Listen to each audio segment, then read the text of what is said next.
नमस्कार मेरे प्यारे YouTube के साथियों, तंत्रलोक में आपका स्वागत है। अब ये तंत्रलोक नाम सुनकर आप में से बहुत से लोग सोच रहे होंगे कि आखिर ये क्या नया अजूबा है। तो दोस्तों, मैं आप लोगों से इस चीज के लिए सिर्फ इतना ही कहना चाहता हूं कि ये हमारा एक नया चैनल है, जहां पर आप लोगों को कुछ ऐसी डरावनी कहानियां सुनने को मिलने वाली हैं, जिन कहानियों को सुनते वक्त आपको लगेगा कि जैसे वो सब कुछ आपकी आंखों के सामने ही हो रहा है। इस चैनल पर आपको तंत्र मंत्र और खौफनाक रहस्यों से जुड़ी हुई लंबी लंबी कहानियां सुनने को मिलने वाली हैं।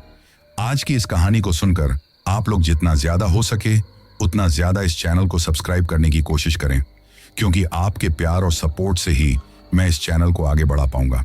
अब मैं आप लोगों का ज्यादा समय खराब ना करते हुए आपको सीधा तंत्रलोक की खौफनाक कहानियों में लेकर चलता हूं, जिनकी शुरुआत हर रोज दिन ढलने के बाद अंधेरा कायम होते ही हो जाती है। नमस्कार दोस्तों, मेरा नाम अमन है और मैं जयपुर का रहने वाला हूं। दोस्तों, आज मैं आप लोगों को जो डरावनी कहानी सुनाने जा रहा हूं, वो सिर्फ मेरे साथ ही घटी किसी घटना की कहानी नहीं है, बल्कि मेरे अकॉर्डिंग तो ये चीज आज भी बहुत से लोगों के साथ हो रही है। लेकिन हर कोई बस इज्जत और बदनामी के डर से किसी को इन सब के बारे में बताना नहीं चाहता। लेकिन आज मैं अपने मन के डर को दूर करने के लिए हिम्मत करके आप लोगों ये कहानी बता रहा हूं, क्योंकि मुझे उसके डर में जीते हुए आज काफी लंबा समय हो चुका है। लेकिन उस दिल दहला देने वाले घटनाक्रम को मैं आज तक भी अपने दिल और दिमाग से निकाल नहीं पाया हूं। दरअसल आज जो कहानी मैं आप लोगों को सुनाने जा रहा हूं, वो मेरी और मेरी बीवी की है। और ये सिर्फ कोई कहानी नहीं, बल्कि हम दोनों के जीवन की एक बहुत ही भयानक सच्चाई है। दरअसल हमारी शादी को 10 साल होने पर भी जब हमें कोई बच्चा नहीं हुआ, तो हम दोनों बहुत परेशान हो गए थे। उस वक्त हमने लगभग हर डॉक्टर के यहाँ दिखाया, लेकिन कोई फायदा नहीं हुआ। दोनों की रिपोर्ट नॉर्मल थी, लेकिन पता नहीं क्यों बच्चा होने में क्या परेशानी आ रही थी, इसका पता नहीं चल रहा था। हम देवी देवताओं के यहाँ भी गए, लेकिन हमें माँ बाप बनने का सुख नहीं मिला, जिसकी वजह से घर परिवार नाते रिश्तेदार बात बात में हमें इसी बात के ताने देते थे। मुझसे ज्यादा तकलीफ में मेरी बीवी थी, क्योंकि उसे तो मेरी माँ बहन हर किसी के ताने सुनने को मिलते थे, जिसकी वजह से धीरे धीरे मेरी बीवी निशा डिप्रेशन में चली गई। वो बात बात पर गुस्सा करती, कभी गुमसुम हो जाती तो कभी अकेले में रोने लगती। उसकी ये तकलीफ मुझसे देखी नहीं जा रही थी, तो मैंने अपने परिवार को समझाने की कोशिश की कि निशा से इस बारे में कोई बात ना करे। लेकिन मेरी माँ, मेरी बहनें कोई भी इस बात को समझने के लिए तैयार नहीं थी। ऐसे में अपनी बीवी की खुशी को देखते हुए मैंने अपने घर परिवार से अलग रहने का फैसला कर लिया और जयपुर में एक किराए का घर लेकर बाहर रहने के बारे में सोच लिया। मैं वहीं एक कंपनी में काम करता था। ऐसे में मैंने कंपनी से कुछ ही दूरी पर एक छोटा सा फ्लैट किराए पर ले लिया। इन सब का जिम्मेदार मेरे घर वालों ने मेरी बीवी को ठहराया, लेकिन मुझे अपनी बीवी की खुशी की परवाह थी। मैं उसे तकलीफ में नहीं देख सकता था, जिसकी वजह से मैं उसे लेकर उस किराए के फ्लैट में चला आया। जब पहली बार मैं और निशा दोनों ने फ्लैट के अंदर कदम रखा, तो हमें ऐसा लगा जैसे उस फ्लैट में हमारे सिवाय कोई और भी है। एक कमरे के अंदर से बार बार जैसे किसी बच्चे के हंसने की आवाज हमें सुनाई दे रही थी। ये सुनकर हम उस कमरे की तरफ बढ़े ही थे कि तभी जो एजेंट जिसने हमें फ्लैट किराए पर दिलवाया था, वो आया और हड़बड़ाते हुए बोला, अरे सर, ये क्या कर रहे हो? मैंने कहा था ना, इसमें मकान मालिक का कुछ जरूरी सामान रखा हुआ है, इसलिए इसे कभी भूल कर भी मत खोलना। अब उसकी बातें सुनकर मैं बोला, लेकिन ऐसा लग रहा है जैसे इस कमरे में कोई बच्चा है। ये सुनकर वो बोला, अरे साहब, कैसी बातें करते हो? ये फ्लैट काफी समय से बंद है, यहाँ बच्चा कैसे आएगा? और वैसे भी पास के ही फ्लैट से आवाज आ रही होगी। अक्सर पास के फ्लैट की आवाज ऐसी लगती है जैसे हमारे फ्लैट में से आ रही है। ये सुनकर हमने उसकी तरफ देखा, लेकिन कुछ नहीं बोला। फिर वहां हमने घर को अच्छे से सेट किया। उस दिन हम बहुत ज्यादा थक गए थे। ऐसे में बाहर से खाना ऑर्डर किया, थोड़ा बहुत खाना खाया और सोने के लिए अपने कमरे में चले गए। कुछ ही देर में हम दोनों को गहरी नींद आ गई थी। जब हम सो रहे थे तो हमें फिर से बच्चे के रोने की आवाज सुनाई देने लगी, जिसे सुनकर हड़बड़ाते हुए मेरी आंख खुल गई। मैंने देखा कि वहां पर निशा नहीं थी। निशा को न देखकर मैं उसे ढूंढते हुए गया, तो वो उस बंद कमरे के पास खड़ी थी। ये देखकर मैं उसके पास जाकर जैसे ही उसके कंधे पर हाथ रखा, तो वो घबराते हुए मेरी तरफ देखने लगी। तो मैं बोला, क्या हुआ? तो वो बोली, आपने तो मुझे डरा दिया। फिर मेरी तरफ देखकर घबराते हुए बोली, इस कमरे में कुछ है। ऐसा लग रहा है जैसे अंदर कोई बच्चा रो रहा था। कुछ देर पहले उसके हंसने की आवाज सुनाई दी थी और अभी कुछ देर पहले उसके रोने की आवाज सुनाई दे रही है। ये सुनकर मैं बोला, अरे यार कुछ नहीं है, पास के ही फ्लैट की आवाज आ रही होगी। तो वो मेरी तरफ देखते हुए बोली, नहीं कुछ ना कुछ तो है। अब मैं बोला, कुछ नहीं है, चलो। ये कहकर मैं उसे अपने साथ वापस हाथ पकड़कर लेकर आ गया और फिर हम सोने के लिए लेट गए थे। उस वक्त हमें यही लग रहा था कि ये आवाज पास की फ्लैट से ही आ रही है, लेकिन हमें नहीं पता था कि इसके पीछे की वजह क्या है। कुछ देर में हमें नींद आ गई थी। तभी मुझे ऐसा लगा जैसे हमारे बेड पर कोई बच्चा उछल कूद कर रहा है। उसके हंसने की आवाज सुनाई दे रही थी। वो जोर जोर से उछल कूद कर रहा था। ये देखकर हड़बड़ाते हुए मेरी आंखें खुल गईं, लेकिन कुछ भी नहीं था। मैंने सोचा शायद ऐसे ही मेरे मन को भ्रम हुआ होगा या फिर कोई सपना आया होगा। ये सोचकर मैं फिर से सो गया। धीरे धीरे इसी तरह रात गुजर गई थी। सुबह होते ही नाश्ता करके मैं अपने ऑफिस के लिए निकल गया। जब शाम को घर वापस आया तो निशा थोड़ी परेशान सी थी। ये देखकर मैं बोला, क्या हुआ? तो वो बोली, इस कमरे में कुछ ना कुछ तो है, आप मेरी बात समझते नहीं। तो मैं बोला, यार कितनी बार बोलूं तुमसे कि इसमें मकान मालिक का सामान है और कुछ नहीं। अब मेरी बात सुनकर वो कुछ नहीं बोली। उस रात भी खाना खाकर हम सो गए थे। जब हम रात को सो रहे थे तो मुझे ऐसा लगा जैसे कोई मेरी कंबल को पकड़कर खींच रहा है। उस वक्त मैं नींद में था। ऐसे में मैं वापस अपनी कंबल ओढ़ लेता, फिर से वापस कोई खींच लेता। इसके साथ में ही किसी बच्चे के हंसने की आवाज मुझे सुनाई दी तो हड़बड़ाते हुए मेरी आंखें खुल गईं। मैंने देखा कोई भी नहीं था। ये देखकर सोचा शायद ऊपर वाले फ्लैट में से आवाज आ रही होगी। ये सोचकर फिर से सो गया। इसी तरह कभी कभार हमें कभी बच्चे के हंसने की, कभी रोने की, कभी खेलने की आवाज सुनाई देती। लेकिन इन सबको हम ये सोचकर कि बगल वाली फ्लैट से या ऊपर वाले फ्लैट से आवाज आ रही है या फिर हमारे मन को भ्रम हुआ है, नजरअंदाज कर देते थे। और शायद यही हमारी जिंदगी की सबसे बड़ी भूल थी। धीरे धीरे ऐसे में 2 दिन गुजर गए। अब मुझे लगने लगा था कि यहां पर मेरी बीवी निशा मेरे साथ खुश रहेगी, लेकिन मुझे क्या पता था कि घर छोड़ने का फैसला कर यहां रहने का मेरा इरादा मेरे लिए एक ऐसी मुसीबत पैदा कर देगा जिसकी मैंने कभी कल्पना भी नहीं की होगी। उस फ्लैट में जो छोटा सा कमरा था जो हमेशा बंद रहता था, मकान मालिक ने भी उसे खोलने के लिए मना किया था, जिसकी वजह से हमने उसे खोला नहीं था, क्योंकि उसके अलावा भी एक कमरा, रसोई और चौक भी था जो हमारे लिए बहुत था। ऐसे में 2 दिन बाद मैं अपने ऑफिस चला गया। शाम को जब घर वापस लौटा तो देखा कि निशा उदास बैठी हुई थी। तब मैं उसके पास बैठकर उससे बातें करने लगा और उसे भरोसा दिलाने लगा कि मैं उसके साथ हूं। अगले दिन जब मैं ऑफिस चला गया तो मैं ऑफिस में जाकर हमेशा की तरह अपनी बीवी को कॉल किया, लेकिन उसने मेरा कॉल नहीं उठाया। ये देखकर मैं परेशान हो गया क्योंकि निशा घर पर अकेली थी। शाम को घर लौटते वक्त भी मैंने उसे कॉल किया, लेकिन उसने न कॉल का जवाब दिया न किसी मैसेज का, जिसकी वजह से मैं जल्दी से अपने फ्लैट पर आया और अपने पास जो फ्लैट की दूसरी चाबी थी उससे फ्लैट का दरवाजा खोलकर अंदर आया। जब मैं फ्लैट के अंदर आया तो मुझे निशा कहीं नजर नहीं आई, तो मैं उसे आवाज लगाने लगा। उस वक्त मुझे ये सोचकर घबराहट हो रही थी कि सब कुछ ठीक तो है ना। तभी मेरी नजर सामने की तरफ गई और ये देखकर मैं हैरान रह गया कि मकान मालिक ने जिस कमरे को खोलने के लिए मना किया था वो कमरा खुला हुआ था। ये देखकर मैं भागते हुए उस कमरे में गया तो देखा कि वो एक छोटा सा कमरा था, शायद छोटे बच्चों के लिए बनाया गया था। उसमें काफी सारे खिलौने रखे हुए थे और वहां सोफे पर बैठकर एक बड़ा सा टेडी बियर अपने हाथों में लिए निशा उससे कुछ बातें कर रही थी।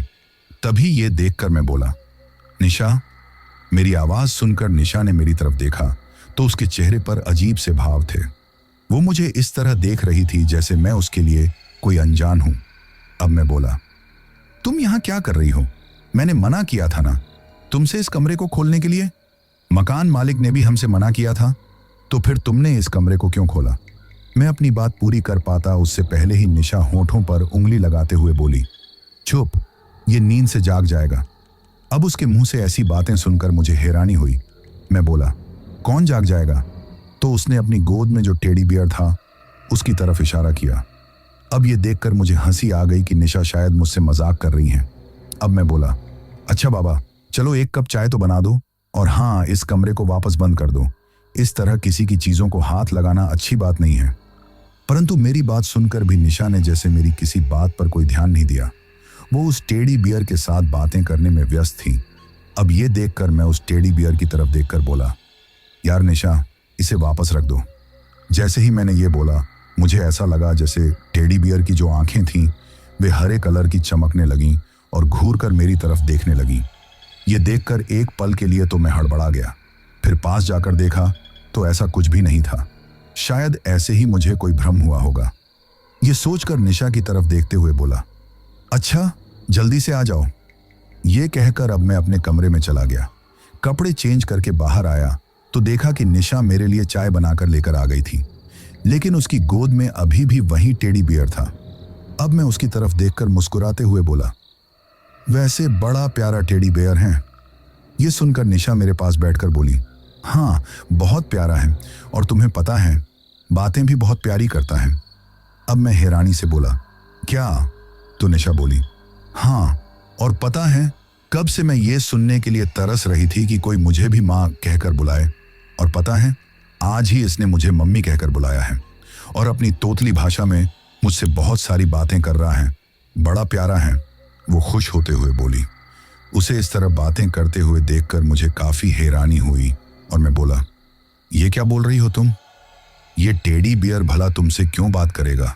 तुम मजाक कर रही हो ना मुझसे? तभी मैं हंसते हुए बोला।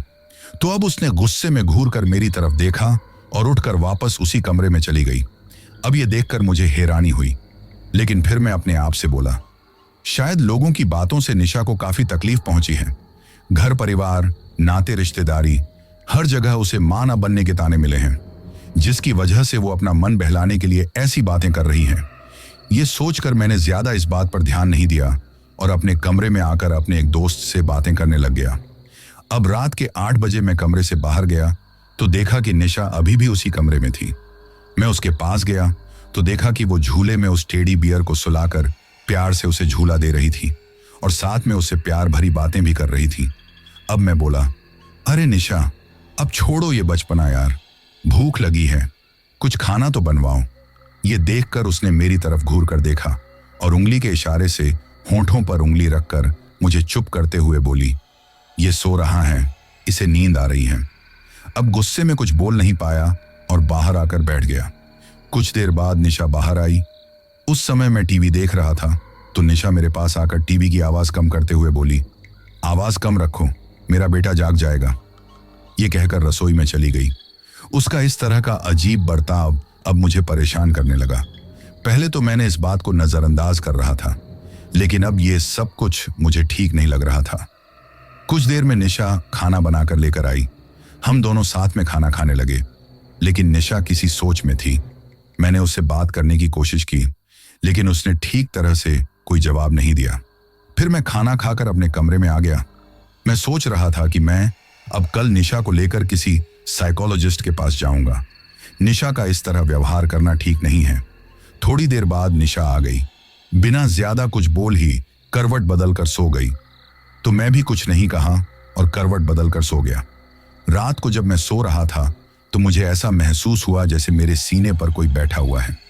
किसी का वजन लगातार बढ़ते जा रहा है। यह महसूस होते ही हड़बड़ाते हुए मैंने अपनी आंखें खोली तो सामने उसी टेडी बियर को देखकर मेरे होश उड़ गए।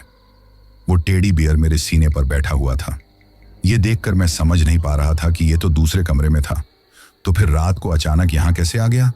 घबराते हुए जब मैं उसकी तरफ देखने लगा तो मुझे ऐसा लग रहा था जैसे वो मुझे घूरते जा रहा था। उसकी आंखों की चमक मुझे साफ दिखाई दे रही थी। ये देखकर मैं घबरा गया। तभी उस टेडी बियर से अजीब सी आवाज आने लगी तो मैंने हड़बड़ाते हुए उसे धक्का देकर अपने ऊपर से एक तरफ फेंक दिया। जैसे ही मैंने उसे एक तरफ फेंका तो उसकी हरी रंग की आंखें चमकने लगीं। ये देखकर मैं कुछ समझ पाता कि देखते ही देखते उसने एक लगभग 3 साल के बच्चे का रूप धारण कर लिया था। वो बड़ा ही अजीब सा बच्चा था, जिसकी हरी रंग की आंखें थीं। पूरा शरीर काले रंग का था।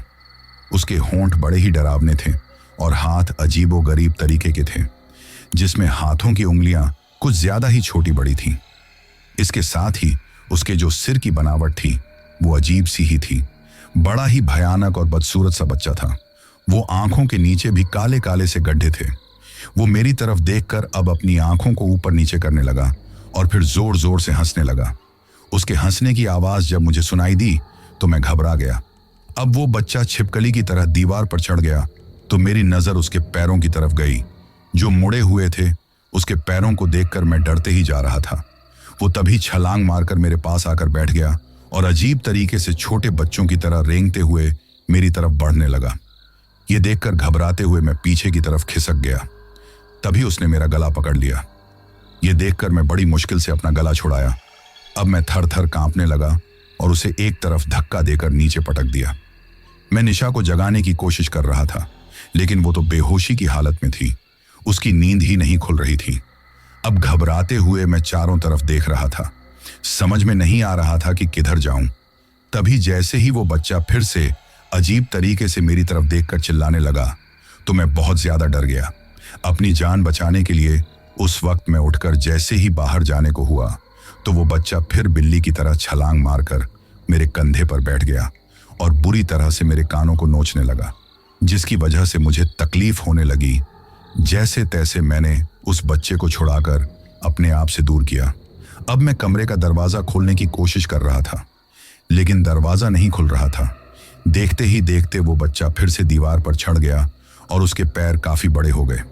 इसके साथ ही पूरे शरीर पर अजीबो गरीब से निशान बन गए थे। ये देखकर तो मैं और ज्यादा डर गया था। मेरे दिल की धड़कन बढ़ गई। घबराते हुए बस उस तरफ देखे जा रहा था।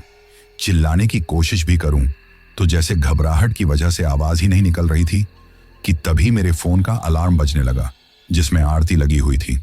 जैसे ही फोन के अलार्म बजा कि तभी अचानक एक तेज आवाज हुई और आवाज करते हुए फ्लैट की खिड़की खुल गई।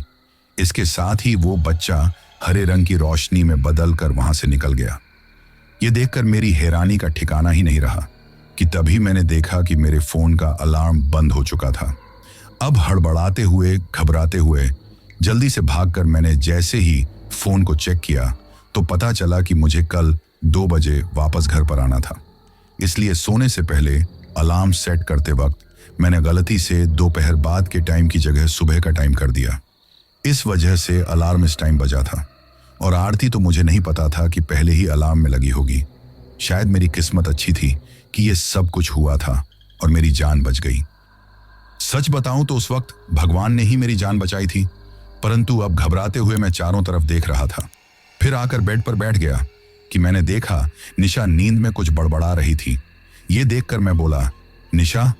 तो उसने आंखें खोलकर मेरी तरफ देखा और कहा, सो जाओ। ये कहकर वापस करवट बदलकर सो गई, परंतु मेरी तो दिल की धड़कन बढ़ी हुई थी। फिर भी घबराते हुए मैं सोने के लिए लेट गया। जो कुछ मेरे साथ हुआ था उसकी वजह से काफी परेशान था। वैसे भूत प्रेत ये सारी बातें मैंने लोगों के मुंह से सुनी थी, लेकिन इन बातों पर ज्यादा मैं विश्वास नहीं करता था।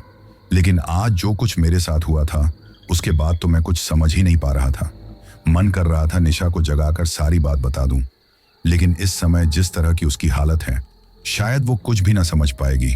और कहीं ना कहीं मुझे लगने लगा था कि निशा जो उस टेडी बियर को अपना बच्चा समझती है वो सब कुछ लोगों की उल्टी सीधी बातें बोलने की वजह से, डिप्रेशन की वजह से नहीं है। जरूर उसके ऊपर किसी बुरी शक्ति का साया है। ऐसी बातें मेरे दिलो दिमाग में आ रही थी जिसकी वजह से मैं बहुत ज्यादा घबरा रहा था। फिर भी मैं सोने की कोशिश करता तो आंखें बंद करते हुए वही सब कुछ याद आने लगता। साथ में ही कानों में वही भयानक आवाज गूंजने लगती।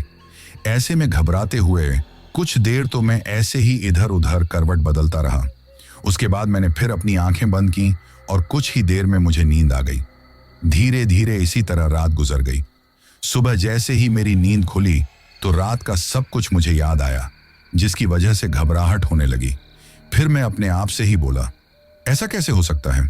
ये सोचकर कमरे में चारों तरफ नजर दौड़ाई, लेकिन सब कुछ शांत था और जो कमरे की खिड़की रात को खुली हुई थी वो भी बंद थी।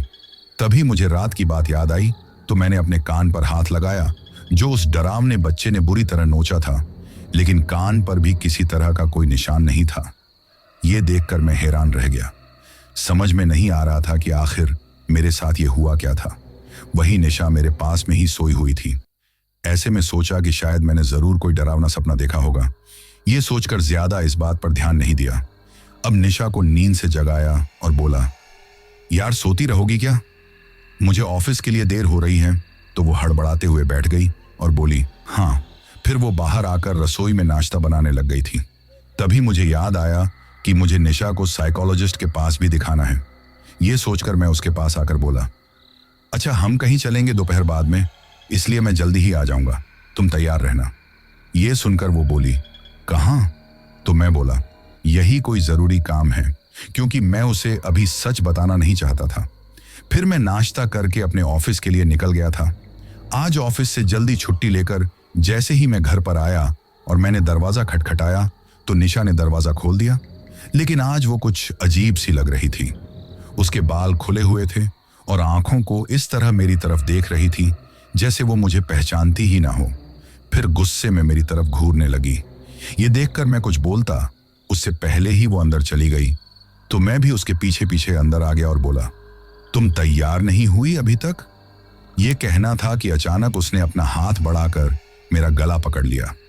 उसका इस तरह का व्यवहार देखकर मैं तो कुछ समझ ही ना पाया कि उसने मुझे हवा में लहराकर एक तरफ फेंक दिया और फिर बड़ी ही भयानक रूप से हंसने लगी।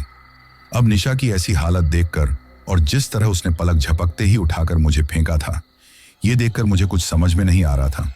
ऐसा लग रहा था कुछ ना कुछ तो गड़बड़ है। रात जो कुछ हुआ था वो सारी बातें याद करके मैं अपने आप से ही बोला, इसका मतलब मुझे कोई भ्रम नहीं हुआ था और ना मैंने कोई डरावना सपना देखा था।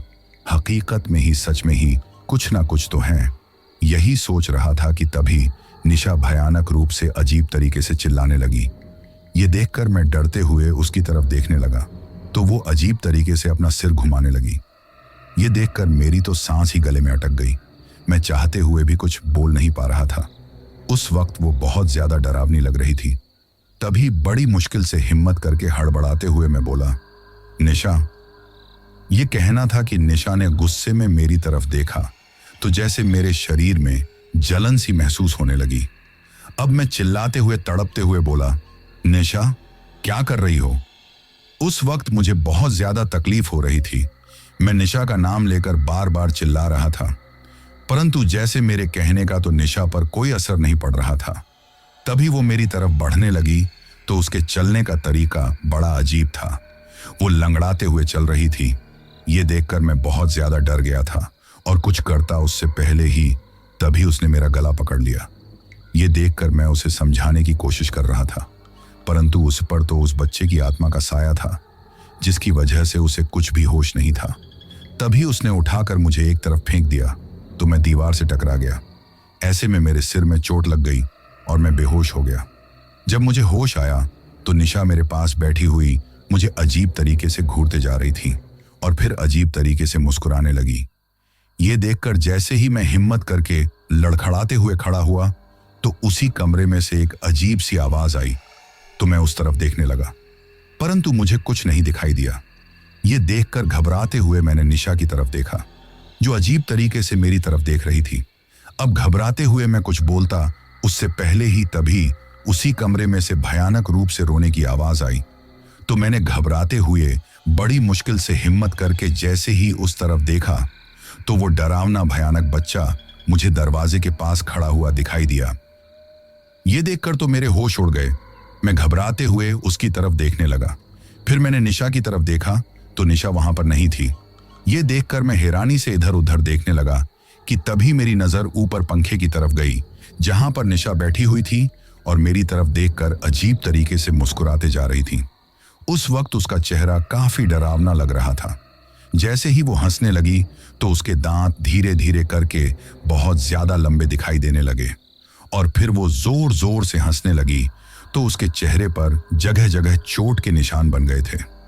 उसका इतना भयानक रूप देखकर मैं घबराते हुए कुछ भी बोल पाता उससे पहले ही वो छलांग मारकर मेरी छाती पर बैठ गई और फिर बड़ी ही डरावनी भयानक आवाज में बोली, चुप रहो, शांत रहो, वरना जिंदा नहीं बच पाओगे, जिंदा नहीं छोड़ूंगा तुझे। ये आवाज बड़ी ही भयानक थी। ऐसा लग रहा था जैसे एक साथ कहीं सारे लोग मिलकर बोल रहे हों। मैं तो घबराते हुए कुछ भी बोल नहीं पा रहा था। अपनी आंखों के सामने निशा का इतना भयानक रूप देखकर मेरी आंखें फटी के फटी हुई रह गई थीं। अचानक तभी निशा खड़ी हुई और अजीब तरीके से अपना सिर घुमाते हुए मेरी तरफ देखकर बोली, जान बचाना चाहते हो तो चुप रहो। ये कहकर उस छोटे से कमरे में चली गई जिसमें बहुत सारे खिलौने रखे हुए थे। ये देखकर मैं कुछ बोल पाता कि उसके अंदर जाते ही तेज आवाज करते हुए अपने आप ही दरवाजा बंद हो गया। उस वक्त मैं बहुत ज्यादा घबरा गया था, जिसकी वजह से कुछ भी सोच नहीं पा रहा था। अब मुझे ऐसा लग रहा था जैसे मेरी और निशा की जान खतरे में है। इस बच्चे की आत्मा हमें जिंदा नहीं छोड़ेगी। ये सोचकर क्या करूं, यही सोचते जा रहा था। इस तरह तो इसका मुकाबला नहीं किया जा सकता, कुछ ना कुछ तो करना होगा। ये सोचकर घबराते हुए जल्दी से वहां से उठकर भागते हुए बाहर आया। मुझे कुछ समझ में नहीं आ रहा था कि कहां जाऊं। शाम भी होने को आई थी। ऐसे में जल्दी से भागते हुए मंदिर की तरफ चला गया, क्योंकि इसके सिवा मुझे और कोई रास्ता नजर नहीं आ रहा था। जब मैं मंदिर में पहुंचा तो मुझे एक सुकून सा मिला। मुझे लगने लगा कि भगवान की शक्ति के सामने और कोई शक्ति बड़ी नहीं है। ऐसे में कुछ सोचकर मंदिर में मैंने पुजारी जी से इस बारे में बातें की तो पुजारी जी भी परेशान हो गए और बोले, हो सकता है बेटा वो किसी बच्चे की आत्मा हो जो प्रेत बन चुकी हो। इसके लिए ये कहते हुए उन्होंने एक पवित्र धागा मुझे दिया और कहा कि इसे अपनी बीवी के हाथ में बांध देना। जब तक ये धागा उसके हाथ में रहेगा उस पर उस बुरी आत्मा का असर नहीं रहेगा, और जैसे ही तुम इस धागे को उसके हाथ में बांध दो उसके तुरंत बाद से अपनी बीवी को लेकर वहां से निकल जाना। ये कहते हुए उन्होंने मेरी सुरक्षा के लिए मेरे हाथ में भी एक धागा बांध दिया। अब मैं फ्लैट पर आया और देखा कि फ्लैट का गेट बंद था, लेकिन मेरी हिम्मत नहीं हो रही थी दरवाजा खोलने की। वही सब कुछ मुझे याद आ रहा था, परंतु निशा को मैं अकेले नहीं छोड़ सकता था। उसकी जान बचाने के लिए तो मैं कुछ भी कर सकता था। ऐसे में जैसे ही मैंने दरवाजा खटखटाया तो निशा ने दरवाजा नहीं खोला। ऐसे में मेरे पास जो दूसरी चाबी थी उससे मैंने तुरंत उस दरवाजे को खोलकर जैसे ही अंदर आया तो निशा उसी कमरे में बैठी हुई थी। अब मैं घबराते हुए उस कमरे के पास गया और बाहर से ही देखने लगा तो अंदर का नजारा देखकर मेरे होश उड़ गए। अब वो डरावना बच्चा निशा के सामने बैठा हुआ अजीब तरीके से मुस्कुराए जा रहा था और निशा उससे कुछ बातें कर रही थी। ये देखकर मेरी तो सांस गले में ही अटक गई। मैं वापस दूसरे कमरे में आ गया। क्या करूं, कुछ समझ में नहीं आ रहा था। फिर बड़ी मुश्किल से हिम्मत करते हुए बोला, निशा कहाँ हो तुम? मैं आ गया हूं, जल्दी से आ जाओ। मेरे आवाज देने पर निशा बाहर आई तो मैं उसकी तरफ देखकर मुस्कुराते हुए बोला, आज तुम खाना मत बनाओ, मैं ऑर्डर कर देता हूं। वैसे बताओ क्या खाओगी तुम? ये सुनकर निशा मेरी तरफ अजीब तरीके से घूर कर देखने लगी तो मैं थोड़ा हड़बड़ा गया। तभी दरवाजा खटखटाने की आवाज आई तो निशा ने जाकर दरवाजा खोला। मैं भी उसके पीछे पीछे चला गया तो देखा कि दरवाजा खोलते ही सामने एक डिलीवरी बॉय खड़ा हुआ था। निशा ने उसके हाथ में से एक पार्सल लिया और अंदर आ गई। मैं कुछ समझ पाता उससे पहले ही उसने वो पार्सल खोला जिसमें नॉनवेज रखा हुआ था। ये देखकर मैं कुछ समझ नहीं पा रहा था, क्योंकि निशा वेजिटेरियन थी। नॉनवेज के नाम से ही उसे नफरत थी कि तभी वो अजीब तरीके से उस नॉनवेज को दोनों हाथों से खाने लगी थी, जैसे काफी दिनों से भूखी हो। उसने खाते हुए अपना पूरा चेहरा खराब कर लिया, साथ में ही इधर उधर नॉनवेज फैला दिया था। उसका इस तरह का व्यवहार देखकर अब मुझे हैरानी नहीं हुई, क्योंकि मुझे पता था कि उस पर उस बच्चे की बुरी आत्मा का साया है। ऐसे में मैंने उससे कुछ नहीं कहा। तभी उसने अजीब तरह से मुस्कुराते हुए मेरी तरफ देखा और वापस उसी कमरे में चली गई। अब मैं कुछ समझ नहीं पा रहा था कि निशा के हाथ में वो धागा कैसे बांधूं। इसी सोच में बैठा हुआ था। एक एक पल बड़ी मुश्किल से गुजर रहा था। हर पल एक अनजान सा डर सता रहा था। खाने पीने की किसी चीज की सुध नहीं थी। वही निशा उसी कमरे में सो गई थी। दरवाजा खुला हुआ था। ऐसे में मैं हिम्मत करके वहां गया। उस वक्त निशा गहरी नींद में उस टेडी बियर को गोद में लिए हुए सो रही थी। इसका एक हाथ सोफे से नीचे लटक रहा था। तभी हिम्मत करके मैंने जो पंडित जी ने पवित्र धागा दिया था वो निकाला और निशा के हाथ में जैसे ही बांधने लगा तो अचानक उसकी आंखें खुल गईं। वो गुस्से से घूरते हुए मुझे देखने लगी और फिर गुस्से में चिल्लाने लगी। अपने हाथ को छुड़ाने की पूरी कोशिश करने लगी, लेकिन मैंने उसका हाथ जबरदस्ती पकड़ लिया, जिसकी वजह से वो चिल्लाने लगी थी। उसकी भयानक आवाज चारों तरफ गूंज रही थी। उस वक्त वो आवाज उसकी नहीं, उसके अंदर जो बच्चे की आत्मा थी उसकी थी, और उस धागे को बांधने के कारण उस आत्मा को बड़ी तकलीफ हो रही थी। इसलिए वो पूरी कोशिश कर रही थी कि मैं वो धागा निशा के हाथ में बांध ना सकूं। लेकिन मैंने बड़ी मुश्किल से आखिरकार वो धागा निशा के हाथ में बांध दिया। जैसे ही मैंने उसके हाथ में धागा बांधा, उसकी चीख चारों तरफ गूंज गई और फिर वो बेहोश हो गई। अब पूरे कमरे में जैसे एक तूफान सा आ गया। उसमें रखे हुए खिलौने इधर उधर उठकर हवा में लहराते हुए नीचे गिरने लगे थे। वहीं वो भयानक टेडी बियर की आंखें चमकने लगी। इसके साथ ही अचानक उसके चिल्लाने की भयानक आवाज चारों तरफ गूंजने लगी थी। तो देखते ही देखते वो टेडी बियर एक भयानक छोटा बच्चा बन गया, जो बड़ा डरावना था, अक्सर मुझे दिखाई देता था। अब जैसे ही उसने हमला करने के लिए मेरे ऊपर झपट्टा मारा, तो मैंने पवित्र धागा अपने जिस हाथ में बंधा था वो हाथ उसके सामने कर दिया, जिससे जैसे उसे एक बिजली का झटका लगा और वो पीछे जाकर गिर गया। ये देखकर गुस्से से वो तिलमिला उठा था। उस वक्त मैं बहुत ज्यादा डरा हुआ था, लेकिन मैं भी अब देर नहीं करना चाहता था। ऐसे में निशा को अपनी बाहों में उठाया और फ्लैट से बाहर भागने लगा। जैसे ही बाहर भागने लगा, उस बच्चे ने हमें रोकने की बहुत कोशिश की। पूरे फ्लैट में सामान इधर उधर गिर रहा था, खिड़की दरवाजे आवाज कर रहे थे, उसके रोने चिल्लाने की आवाज गूंज रही थी। वो कभी दरवाजा रोककर हमें डरा रहा था तो कभी चिल्ला रहा था, परंतु मैं रुकना नहीं चाहता था। हमारे हाथ में जो पवित्र धागा बांधा हुआ था, उसकी वजह से वो हमारे नजदीक नहीं आ रहा था। ऐसे में मैं भागते हुए फ्लैट से बाहर आया और घबराते हुए उस फ्लैट को ऐसा ही खुला छोड़कर भागने लगा। तभी जैसे ही वो बच्चा फ्लैट से बाहर आने लगा, तो अचानक उसे एक जलन सी महसूस हुई और उसकी आवाज उसी फ्लैट में गूंज कर रह गई। अब मैं भागते रहा। नीचे आकर मैंने तुरंत एक टैक्सी बुक की। अब मेरी सांस उखड़ रही थी। मैं बहुत ज्यादा डरा हुआ था। बेसब्री से टैक्सी के आने का इंतजार करने लगा। कुछ देर में जैसे ही टैक्सी आई, तो अपने साथ उसमें निशा को लेकर अब मैं मंदिर पहुंच गया। जैसे ही मैं मंदिर पहुंचा, मुझे उस पुजारी बाबा ने आते हुए देख लिया था। मंदिर में अब बिल्कुल भी भीड़ नहीं थी। वहां जाकर मैंने निशा को लिटाया और उसके मुंह पर पानी के छींटे मारे, तो कुछ ही देर में उसे होश भी आ गया था। अब होश में आते ही वो हड़बड़ाते हुए उठ खड़ी हुई और हैरानी से मेरी तरफ देखने लगी। अब बोली, हम यहाँ कैसे, कहाँ हैं? तो मैं कुछ बोलता उससे पहले ही मंदिर की तरफ उसकी नजर गई और वो बोली, तुम मंदिर में कैसे आए? उसे कुछ भी याद नहीं था, क्योंकि उसके ऊपर से उस बच्चे की प्रेत आत्मा का असर हट चुका था। तभी पुजारी बाबा ने उस बच्चे के बारे में उसे बताया, तो वो हैरानी से उसकी तरफ देखने लगी, क्योंकि उस बच्चे के बारे में भी उसे कुछ याद नहीं था। वो बोली, पता नहीं मुझे क्या हो गया है, पिछली बातें कुछ भी याद नहीं आ रही हैं। लेकिन सारी बातें पुजारी बाबा के मुंह से सुनकर उसे घबराहट होने लगी थी। तो मैं निशा को संभालते हुए बोला, कुछ नहीं होगा, सब ठीक हो जाएगा। ये कहते हुए उसे कुछ तसल्ली दी, परंतु अब ये सोचकर परेशान थे कि रात के इस वक्त अब कहाँ जाएं। रात का अंधेरा होता जा रहा था। ऐसे में कुछ समझ में ना आया, तो मैंने तुरंत एक होटल में रूम बुक किया। उस रात मैं और निशा वहां पर चले गए, लेकिन घबराहट की वजह से सारी रात भी ठीक तरीके से नहीं सो पाए थे। हर पल मुझे यही डर सता रहा था कि कहीं उस बच्चे की वो भयानक आत्मा यहां पर ना आ जाए। वहीं निशा भी बहुत ज्यादा घबरा रही थी। जैसे तैसे बड़ी मुश्किल से हमने वो रात गुजारी थी। अगले दिन सुबह होते ही निशा को होटल के कमरे में छोड़कर मैं जैसे ही जाने लगा, तो वो बहुत ज्यादा घबरा गई। मेरे साथ जाने के बारे में बोलने लगी, तो ऐसे में मैं उसे लेकर उस एजेंट के पास चला गया। मुझे इस तरह गुस्से में आए देखकर पल भर के लिए तो वो एजेंट भी थोड़ा हड़बड़ा गया था।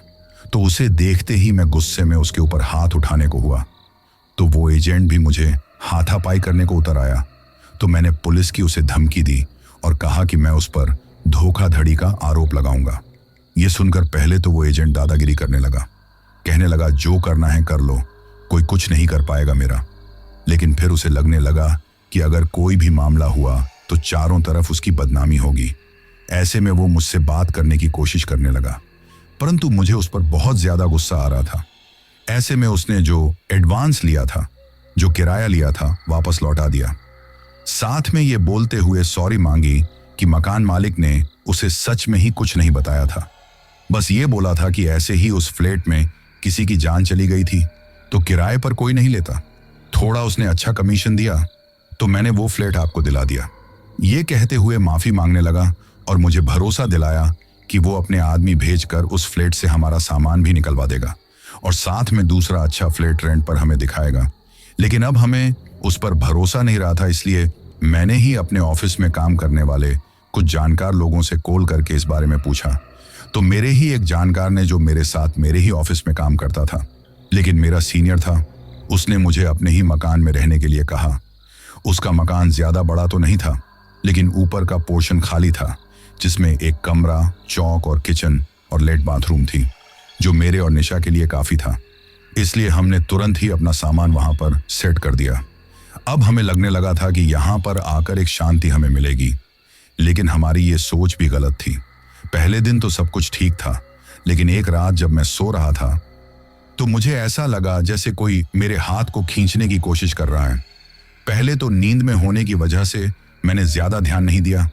जब बार बार कोई हाथ खींचने की कोशिश कर रहा था तो हड़बड़ाते हुए मेरी आंखें खुल गईं। मैंने आंखें खोलकर देखा तो वो डरावना बच्चा अजीब तरह से मेरी तरफ देखकर मुस्कुरा रहा था और मेरे हाथ को नोचकर खाने की कोशिश कर रहा था। ये देखकर मेरे होश उड़ गए। मैंने अपना हाथ छोड़ दिया। अब वो जोर जोर से हंसने लगा और पलक झपकते ही छिपकली की तरह दीवार पर चढ़ गया। ये देखकर मैंने हड़बड़ाते हुए, घबराते हुए निशा को जगाया। अब जैसे ही निशा की नींद खुली तो काले धुएं में बदलकर वो बच्चा न जाने कहां चला गया। अब मुझे घबराते हुए देखकर निशा ने पूछा कि क्या हुआ। तो हड़बड़ाते हुए, घबराते हुए उसी वक्त मैंने निशा को सारी बात बताई तो वो भी बहुत ज्यादा डर गई। तभी हम कुछ कर पाते, उससे पहले ही पूरे कमरे में उस बच्चे के रोने की आवाज गूंजने लगी और देखते ही देखते कमरे में दीवार पर एक परछाई बन गई, जो उसी डरावने बच्चे की थी, जिसे देखकर निशा तो बहुत ज्यादा डर गई। मुझे भी बहुत ज्यादा डर लग रहा था, परंतु इस समय थोड़ी हिम्मत रखना भी जरूरी था, क्योंकि अगर मैं ज्यादा ही डर जाता तो फिर निशा को कौन संभालता। ऐसे में मैंने थोड़ी हिम्मत करने की कोशिश की कि तभी अचानक ऐसा लगा जैसे किसी ने मेरा गला पकड़ लिया हो। ये देखकर मैं घबरा गया और अपना गला छुड़ाने की कोशिश करने लगा तो किसी ने मेरा गला छोड़ दिया। अब कमरे में किसी के भागने की आवाज सुनाई देने लगी। ये सुनकर मैं और निशा बहुत ज्यादा डर गए।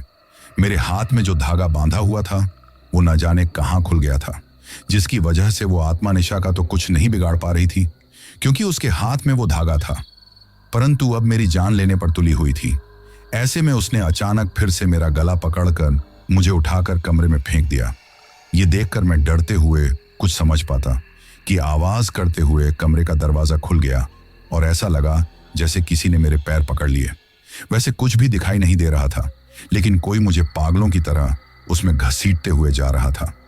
ऐसे में कभी मेरा सिर इधर की दीवार पर तो कभी उधर की दीवार पर दे रहा था, जिसकी वजह से घबराते हुए ये सब कुछ देखकर निशा जोर जोर से चिल्लाने लगी और मुझे बचाने के लिए मेरे पीछे दौड़ने लगी।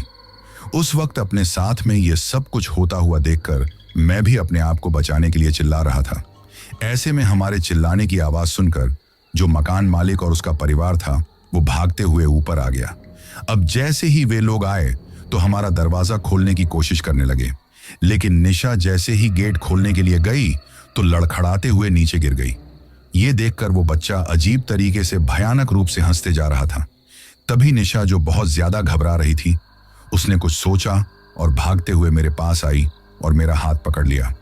जैसे ही वो बच्चा अब गुस्से में हमारी तरफ बढ़ने लगा तो निशा ने अपने हाथ में जो धागा था उस हाथ को उसकी तरफ कर दिया, जिसकी वजह से वो घबराते हुए पीछे की तरफ खिसकने लगा। अब निशा ने मेरा हाथ पकड़कर घबराते हुए मुझे सहारा देकर खड़ा किया तो अब हमने भागकर गेट खोला। तभी मकान मालिक और उसके घर वाले अंदर आ गए थे तो वो बच्चा काले धुएं में बदलकर न जाने कहां चला गया। उन लोगों ने बस खाली धुएं को जाते हुए देखा था, जिसकी वजह से थोड़े हैरान भी हो गए थे। हम दोनों को इस तरह घबरा देखकर उन लोगों ने पूछा कि आखिर हुआ क्या है, लेकिन घबराहट की वजह से हम कुछ बोल नहीं पा रहे थे। जब वो लोग बार बार पूछ रहे थे तो हिम्मत करके मैंने सारी बात बताई। मेरी बात सुनकर उन लोगों के होश उड़ गए। तभी जो मकान मालिक था, जो मेरे ही ऑफिस में काम करता था, उसकी माँ हमारी तरफ देखकर बोली, ये बुरी शक्तियां इतनी आसानी से पीछा नहीं छोड़ती हैं और इनसे छुटकारा पाना भी आसान नहीं होता। कब किसकी जान की दुश्मन बन जाए कोई नहीं कह सकता। इससे पहले कि कोई अनहोनी हो जाए कुछ ना कुछ तो करना होगा। ये कहते हुए हमारी तरफ देखकर बोली, वैसे बेटा, मैं एक तांत्रिक बाबा को जानती हूँ जो इन सब से छुटकारा दिला सकते हैं। अब मैंने और निशा ने घबराते हुए एक दूसरे की तरफ देखा। हम लोग बहुत ज्यादा घबराए हुए थे, तो मैं हड़बड़ाते हुए बोला, कुछ भी कीजिए माँ जी, लेकिन हमें इन सब से बचा लीजिए। हमारे ऐसा कहने पर ही उन लोगों ने हमारी सच में बहुत मदद की। उसी वक्त हम मकान मालिक के साथ उसकी गाड़ी में रातों रात ही हम लोग गाड़ी में बैठकर उस तांत्रिक बाबा के पास चले गए, जो जयपुर में मोती डूंगरी की साइड रहता था। वैसे हम एक पल की भी देरी नहीं करना चाहते थे, क्योंकि हमारे साथ पहले ही काफी कुछ हो चुका था, और अब वो आत्मा हमारी जान ले या हमें कोई और तकलीफ पहुंचाए, हम उससे छुटकारा पाना चाहते थे। लगभग 15 मिनट में ही हम लोग उस तांत्रिक के घर पर पहुंच गए थे। जब हम वहां पर पहुंचे तो दरवाजा खटखटाने पर एक साधारण से आदमी ने दरवाजा खोला। मैंने तो सोचा था कि तांत्रिक हैं तो काले कपड़े पहने होगा, बहुत सारी माला गले में होगी, देखने में अजीब सा होगा, लेकिन वो एक साधारण सा आदमी था जिसे तंत्र मंत्र का अच्छा नॉलेज था। हमें देखते ही उसने मुस्कुराते हुए हमें अंदर आने के लिए कहा, क्योंकि उसे पता था कि भूत प्रेत जैसी बुरी शक्तियों से डरे हुए लोग इन सब से छुटकारा पाने के लिए उसके पास आते हैं। अब हम घबराते हुए अंदर चले गए और जाकर एक तरफ बैठ गए थे। अब मैंने घबराते हुए सारी बात बता दी तो उस तांत्रिक बाबा ने अपनी आंखें बंद की। कुछ देर बाद आंखें खोलकर मेरी तरफ देखते हुए बोला, वो एक बच्चे की आत्मा है जो प्रेत बन चुकी है। उसी फ्लैट में उस बच्चे की बेरहमी से हत्या कर दी गई थी।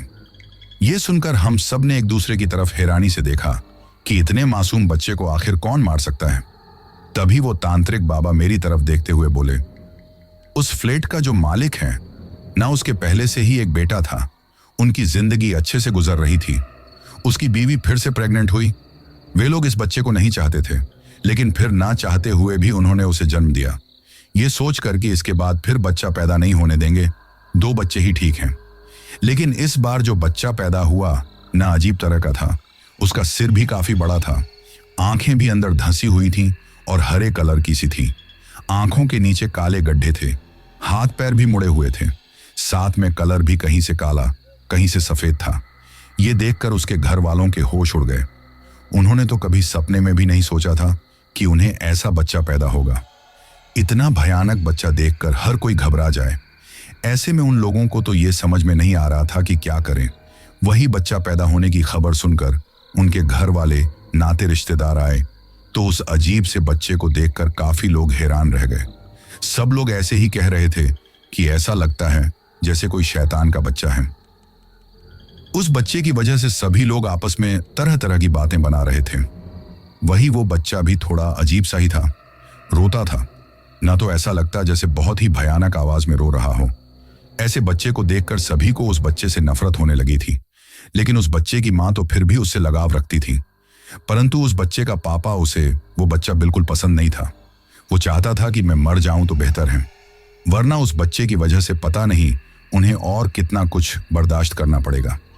उन्होंने डॉक्टर के यहाँ भी उस बच्चे को दिखाया तो डॉक्टर ने कहा कि ये किसी गंभीर बीमारी का संकेत है। इसके असर से ये बच्चा इस तरह का पैदा हुआ है। लेकिन उस बच्चे को लेकर उसके मम्मी पापा में रोजाना लड़ाई झगड़ा होता था। वही ऐसे अजीब से बच्चे की खबर जैसे सारी रिश्तेदारी में और पूरी कॉलोनी में फैल चुकी थी। लोग किसी न किसी बहाने से आते, उस बच्चे को देखते, हजारों बातें बनाते और चले जाते, जिनकी वजह से उस बच्चे के पिता वो बहुत ज्यादा गुस्से में रहते थे। एक दिन उसे बच्चे का पापा वो शराब पीकर आया और उसी बच्चे को लेकर उन दोनों पति बीवी के बीच में झगड़ा हुआ तो उसने गुस्से में उठाकर उस बच्चे का सिर दीवार में दे मारा, जिसकी वजह से बच्चे का सिर फट गया। ये देखकर उसकी बीवी के होश उड़ गए थे। वो लोग उसे अस्पताल लेकर जाते, उससे पहले ही उसी कमरे में उस बच्चे की मौत हो गई थी। अपनी आंखों के सामने अपने बच्चे को इस तरह बेरहमी से मारते हुए देखकर उसके दिल पर क्या गुजरी होगी, ये तो वही मां जानती है जिसके साथ ये सब कुछ हुआ था। ऐसे में इन सब की वजह से वो औरत बहुत टूट गई। पुलिस केस करना चाहती थी, लेकिन दोनों पक्षों ने, उसके मायके वालों और ससुराल वालों ने उसे काफी समझाया बुझाया। उसके पति ने भी माफी मांगी कि उसे कुछ होश भी नहीं था, तो वो औरत चुप हो गई। लेकिन उसके बाद उस बच्चे की आत्मा भटकने लगी थी, उन्हें दिखाई देने के साथ डराने लगी थी, जिसकी वजह से वे लोग बहुत ज्यादा घबरा गए। इसलिए उन्होंने तंत्र मंत्र से उस बच्चे की आत्मा को जिस कमरे में उसकी जान गई थी कैद करवा दिया और फिर घबराहट की वजह से उस फ्लैट को छोड़कर दूसरी जगह रहने के लिए चले गए थे। ऐसे में वो फ्लैट काफी समय से बंद पड़ा था और फिर वो फ्लैट तुम्हें किराए पर दिया गया था और तुम लोगों ने भी कम किराया होने की वजह से बिना सोचे समझे ही उसे किराए पर ले लिया। तो ऐसे में वो भटकती हुई उस बच्चे की आत्मा को तुम्हारी बीवी के अंदर अपनी माँ नजर आई, क्योंकि उसकी माँ का तो उससे लगाव था। ऐसे में वो बच्चा जब उसकी मौत हुई थी तो काफी छोटा था, उसकी आत्मा बड़ी होने लगी थी। ऐसे में वो लगभग 2-3 साल का बच्चा हो गया था, लेकिन इसके साथ ही प्रेत योनि में चला गया। ऐसे में दूसरों को तकलीफ देकर उसे एक सुकून सा मिलता है, क्योंकि उसके साथ भी तो इतना ही बुरा हुआ है। तुम लोगों ने वहां से छुटकारा पाने के लिए पुजारी जी के दिए हुए धागे से अपनी जान बचाई थी, जिसकी वजह से वहां से तो तुम अपनी जान बचाकर भाग आए।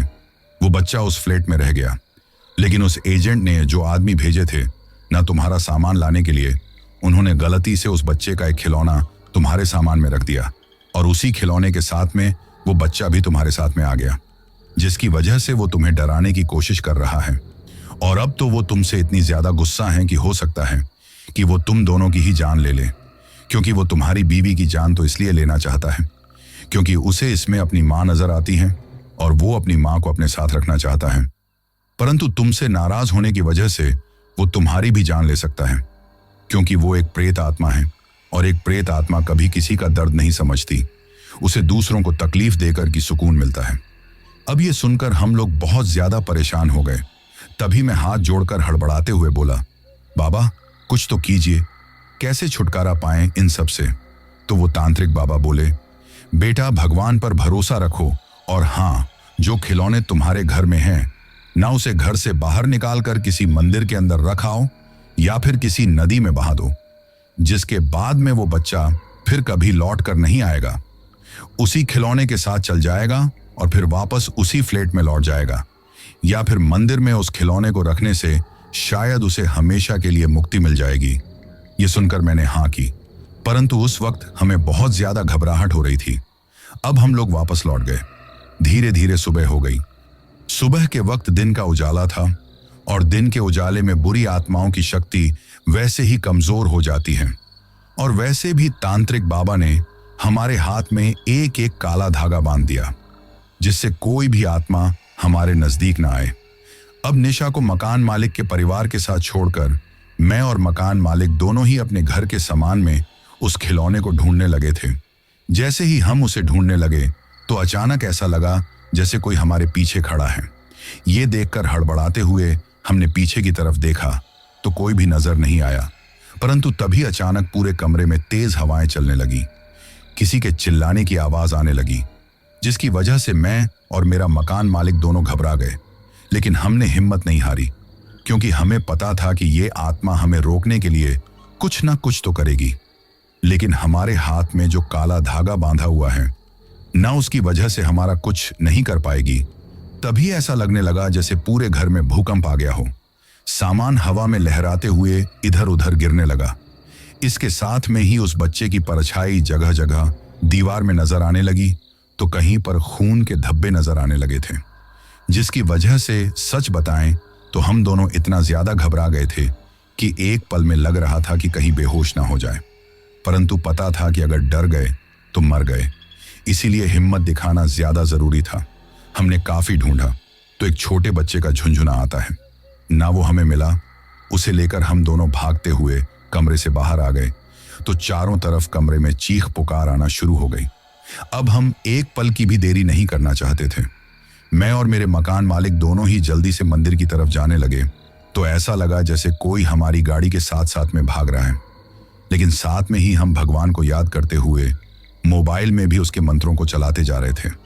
ऐसे में वो आत्मा अब हमारा कुछ नहीं बिगाड़ सकी। वही वो जो खिलौने था ना, उसमें से भी अजीब तरीके की आवाज आने लगी। जैसे ही एक मंदिर आया और हम गाड़ी में से उतरने लगे तो अचानक एक तेज हवा का झोंका आया।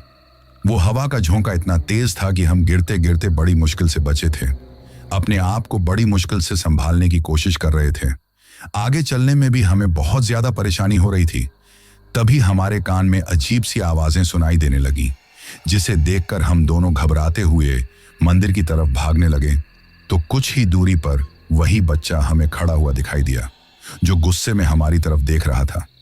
ये देखकर हम जैसे ही मंदिर की तरफ गए तो वो हमारी आंखों के सामने आ गया, जिसे देखकर हम कांपते हुए थोड़ा पीछे खिसक गए थे। वहीं वो बच्चा अजीब तरह से हमें घूरने लगा और गुस्से में चिल्लाने लगा था। फिर बड़ी ही भयानक आवाज में हमारी तरफ देखते हुए बोला, मेरा खिलौना मुझे वापस दो, वापस। तो मुझे मेरा खिलौना। उस वक्त उसकी आवाज ऐसी थी जैसे बहुत सारे लोग एक साथ में बोल रहे हो, जिसे सुनकर कुछ वक्त के लिए हम बहुत ज्यादा डर गए थे। तभी मेरे मकान मालिक ने मेरी तरफ देखते हुए कहा, अगर इस तरह हम रुके रहेंगे ना तो हम कुछ नहीं कर पाएंगे, और वैसे भी शाम होने वाली है। एक बार रात का अंधेरा हो गया तो इसकी शक्ति बहुत ज्यादा बढ़ जाएगी, फिर इसका मुकाबला करना बहुत मुश्किल हो जाएगा। इसलिए हमें जल्दी से मंदिर के अंदर जाना होगा, तभी हम इन सब से छुटकारा पा सकते हैं और अपनी जान बचा सकते हैं। ये सुनकर मैं हड़बड़ाते हुए बोला, हाँ। अब हम दोनों वहां से हाथ पकड़कर भागने लगे थे कि उस खिलौने में अजीब अजीब से चिल्लाने की आवाज फिर से सुनाई देने लगी। लेकिन हम उस खिलौने को पकड़कर जैसे ही मंदिर की तरफ गए तो ऐसा लगा जैसे किसी ने पैर पड़कर हमें नीचे गिरा दिया हो, जिसकी वजह से हमारे सिर में भी थोड़ी चोट लग गई थी। लेकिन हिम्मत करके फिर से खड़े हुए तो चारों तरफ से उसी बच्चे के हंसने की, रोने की, चिल्लाने की आवाज सुनाई देने लगी। अब वो बच्चा हमारे चारों तरफ एक रोबोट की तरह घूम रहा था। उसे इस तरह घूमते हुए देखकर हम घबराते हुए उसकी तरफ देखने लगे। उस भयानक बच्चे को देखकर एक पल के लिए ऐसा लग रहा था कि अब हम जिंदा नहीं बच पाएंगे, क्योंकि वो मंदिर भी जंगल के किनारे था। वहां पर लोग भी बहुत कम थे, अंधेरा भी होने वाला था। ऐसे में क्या करें, कुछ समझ में नहीं आ रहा था। तभी मुझे कुछ याद आया और मैंने हनुमान जी बाबा के मंत्रों के साथ हनुमान चालीसा बोलना शुरू कर दिया। जैसे ही ये बोलना शुरू किया तो उस खिलौने में अजीब सी चिल्लाने की आवाज सुनाई देने लगी। इसके साथ में ही वो जो बच्चा था वो तड़पने लगा था। ऐसा लग रहा था जैसे उसके शरीर में आग जल रही हो और वो आग में बुरी तरह तड़प रहा हो। इसके साथ में ही वो बच्चा जैसे अपने आप को बचाने के लिए अपने दोनों कानों पर हाथ रखकर पीछे की तरफ खिसकते जा रहा था। ये देखकर मैंने और मेरे मकान मालिक ने एक दूसरे की तरफ देखा और घबराते हुए मंदिर की तरफ भाग गए। हम दोनों मंदिर की तरफ भागते जा रहे थे, साथ में ही हनुमान चालीसा बोलते जा रहे थे। फिर जब मंदिर की सीढ़ियां पर जैसे ही हम पहुंचे तो हमने पीछे मुड़कर देखा तो हमारे पीछे हमें वो बच्चा दिखाई दिया जो हमें रोकने की कोशिश कर रहा था, लेकिन बुरी तरह तड़प रहा था। और मंदिर के ऊपर सीढ़ियां पर चढ़ते हुए ही मंदिर में जाने लगे तो वो बच्चा जैसे वो नीचे गिरकर तड़पने लगा। अब हमने भागकर भगवान जी के सामने प्रणाम किया। फिर हम दोनों ने उस खिलौने को मंदिर में जाकर भगवान के चरणों में रखा तो मंदिर के बाहर हमें भयानक चीख सुनाई दी। जैसे ही हमने उस तरफ देखा तो एक काला धुआं मंदिर के अंदर आया और भगवान के चरणों में आकर ना जाने कहां गायब हो गया, जिसे देखकर हम समझ गए कि शायद अब उस बच्चे को भगवान के चरणों में मुक्ति मिल गई है। और यही तो हम चाहते थे, चाहे जो हुआ हो। लेकिन उस बेचारे के साथ भी बहुत बुरा हुआ था। ऐसे में भगवान से उसकी आत्मा की शांति की प्रार्थना करके मैं और मेरा मकान मालिक अब हम दोनों वापस लौट गए। अब घर में सब कुछ शांत था, लेकिन जो कुछ हुआ था ना, उसकी वजह से हम इतना ज्यादा घबरा गए थे कि ऊपर वाले पोर्शन में जाना ही नहीं चाहते थे। बड़ी मुश्किल से समझाकर मकान मालिक और उसके परिवार ने हमें भेजा। वहां पर हमें हर पल डर सता रहा था। रात गुजारना हमारे लिए मुश्किल हो रही थी। घबराते हुए हम सो भी नहीं पा रहे थे। दोनों पति बीवी इधर उधर करवट बदलते रहे, लेकिन हमारे साथ उस रात ऐसा कुछ भी नहीं हुआ। धीरे धीरे रात गुजर गई थी। अगले दिन सुबह होते ही हम लोगों ने मंदिर में जाकर उस बच्चे की आत्मा की शांति के लिए वहां पर पूजा करवाई। फिर धीरे धीरे दिन गुजरने लगे थे, लेकिन जो कुछ हमारे साथ हुआ था ना, उसकी वजह से हम इतना ज्यादा डर गए थे कि अब रात के अंधेरे में जरा सी आहट होने पर ही हमें घबराहट होने लगती थी। और बड़ी मुश्किल से हम धीरे धीरे इस डर से उभर पाए थे। लेकिन आज भी जब उस वक्त को याद करते हैं ना, तो बहुत ज्यादा घबरा जाते हैं। कुछ दिन इसी तरह गुजरे और शायद भगवान ने हमारी सुन ली थी। उस बच्चे ने निशा को मां कहकर पुकारा था, तो भगवान को भी शायद हम पर तरस आ गया था। ऐसे में एक दिन निशा की तबीयत खराब हो गई थी, तो मैं उसे डॉक्टर के पास लेकर गया। हमें तो उम्मीद ही नहीं थी कि हमें भगवान ऐसी भी खुशखबरी देगा। पता चला कि निशा 2 महीने की प्रेग्नेंट है। अब तो हमारी खुशी का ही ठिकाना नहीं रहा। सबसे पहले हमने मंदिर में जाकर भगवान के दर्शन कर आशीर्वाद लिया। कि हमारे साथ अब कभी कुछ गलत ना हो। वैसे भी जिंदगी में हमने काफी कुछ देखा था। अब मैं निशा के चेहरे की खुशी देख रहा था। उस वक्त निशा को तो ऐसा लग रहा था जैसे दुनिया की सारी खुशी उसे मिल गई है और भगवान से यही प्रार्थना कर रहा था कि वो हमेशा खुश रहे। वैसे भगवान की दया से सब कुछ ठीक रहा। निशा की मां बनने की खबर सुनकर मेरी मां और बहन सभी ने कहा कि मैं निशा को गांव छोड़ जाऊं, लेकिन मैं निशा को उन लोगों के पास नहीं छोड़ना चाहता था, क्योंकि निशा वहां नहीं रहना चाहती थी। उन लोगों ने वैसे ही उसे बहुत तकलीफें दी थी। जब निशा की प्रेगनेंसी का चौथा महीना था ना, तो डॉक्टर ने हमें बताया कि निशा एक नहीं जुड़वा बच्चों की मां बनने वाली है। अब तो हमारी खुशी का ही ठिकाना नहीं रहा। मैं और निशा हर वक्त अपने बच्चों के बारे में सोचते, उनके बारे में बातें करते, परंतु फिर भी थोड़ी बहुत घबराहट तो होती थी, ना कि सब कुछ ठीक होगा या नहीं। धीरे धीरे 9 महीने गुजरने के बाद निशा ने एक साथ एक नहीं 2 बच्चों को जन्म दिया, जिसमें एक बेटा और एक बेटी थे। भगवान ने देर से ही सही आखिर हमारी सुन ली और हमारा परिवार पूरा हो गया। मेरी मां भी ये सुनकर हमारे पास ही आ गई थी और निशा से अच्छा व्यवहार कर रही थी। मेरी बहन भी अब अच्छा व्यवहार कर रही थी, लेकिन बुरे वक्त में उन्होंने जो तकलीफ दी थी वो कभी निशा भूल नहीं सकती। वक्त गुजरने के साथ अब हमारे बच्चे 2 साल के हो गए हैं और अब सब कुछ ठीक है। फिर ना हमारे साथ फिर कभी कोई ऐसी घटना हुई, परंतु आज भी जब मैं उस घटना के बारे में सोचता हूं, ना तो एक बार सोचने पर मजबूर हो जाता हूं कि क्या कोई इंसान इतना बेरहम हो सकता है कि एक मासूम बच्चे की जान इस तरह ले ले। भगवान भी किसी को तो औलाद के लिए तरसा देता है, तो किसी को औलाद देता है तो उसे अपनी औलाद की कदर नहीं होती। औलाद खूबसूरत या बदसूरत नहीं होती, भगवान का दिया हुआ एक उपहार होती है, जिसे सच्चे दिल से हमें स्वीकार करना चाहिए। वैसे उस फ्लैट में जो कुछ हुआ था, निशा को तो उन सब के बारे में ज्यादा कुछ याद नहीं है, लेकिन मुझे तो अपने साथ घटी हर घटना याद आते ही घबराहट होने लगती है। परंतु मन में एक शांति है कि आखिरकार उस बच्चे को मुक्ति मिल गई, उसकी आत्मा को शांति मिल गई। तो दोस्तों, ये थी हमारी आज की कहानी आपको कैसी लगी ये आप मुझे कमेंट बॉक्स में कमेंट करके जरूर बताना। और दोस्तों, अब इस चैनल पर भी बेनाम की तरह ही रेगुलर स्टोरीज आने वाली हैं, तो आप लोग अब हर रोज स्टोरी सुनना मत भूलना। इसके बाद मैं उन लोगों के नाम लेता हूं जिन्होंने पिछली स्टोरी सुनने के बाद कमेंट करके ये बताया था कि वो कहां से कहानी सुनते हैं और उनका नाम क्या है। तो सबसे पहले साजिद खान हैं शेखुपुरा पाकिस्तान से, लक्ष्मण हैं तेलंगाना से, पूनम हैं जमशेदपुर से, जितेंद्र मौर्य हैं बरेली से, दीपक ठाकुर हैं दिल्ली से, पंकज हैं लखनऊ से, पवन और हीना हैं हरियाणा से, अनोखे लाल हैं यूपी से, राहुल वर्मा हैं दिल्ली से, मोहन हैं झारखंड से, इरफान सिद्दीकी हैं मुंबई से, पूरण चंद हैं बालोतरा से, धनाजी गायकवाड़ हैं मुंबई से, रीना हैं साउथ अफ्रीका से, कुलविंदर कौर हैं लुधियाना पंजाब से, और सबसे लास्ट में शुभेंदु सिन्हा हैं असम से। तो दोस्तों, ये थे उन लोगों के नाम जिन्होंने पिछली स्टोरी पर कमेंट करके हमें बताया था कि वो कहां से कहानी सुनते हैं।